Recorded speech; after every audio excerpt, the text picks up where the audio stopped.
Kung magre-retiro na nga itong si Lebron dito sa NBA ngayon pa lang, ano yung magtatatak o magmamarka sa isipan ng lahat?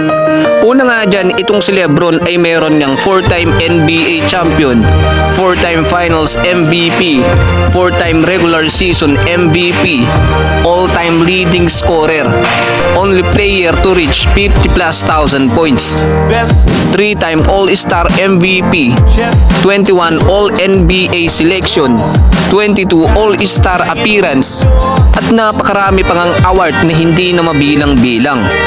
At yan ang isa sa mga legasiyang iiwan nitong si Lebron o tatatag dito sa liga. Sa mga legasiyang yan nitong si Lebron ay nagtatag din sa lahat ng isipan ng mga tao na siya ang pinakamahusay na manlalaro sa larangan ng basketball. Na maraming ang NBA player at mga fans yung napahanga niya.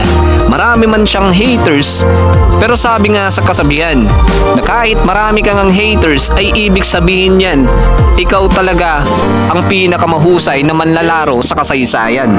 Kaya nga ang mga fans lang ang nakaka-appreciate sa ginawa nitong si Lebron, na kahit magtala pa siya ng anumang record dito sa NBA, kapag sa haters ang usapan, baliwala lang yan dahil nga hindi nila ina-appreciate yung ginagawa ni Lebron. Tumatak na nga sa isipan ng lahat ang legacy yang meron siya.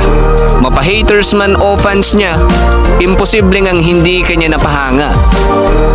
8 years straight in NBA Finals na hindi man lang siya nagpahinga. Na ginawa niya yung lahat para lang mabigyan ng kampyonato ang koponan niya. Kaya kung meron mang tatatag sa isipan ng mga tao na manlalaro sa liga, ang pangalan nga ni Lebron ang unang lalabas sa isipan nila. Appreciate the greatness at tinatawag na greatest player of all time ng karamihan. Ito si Lebron.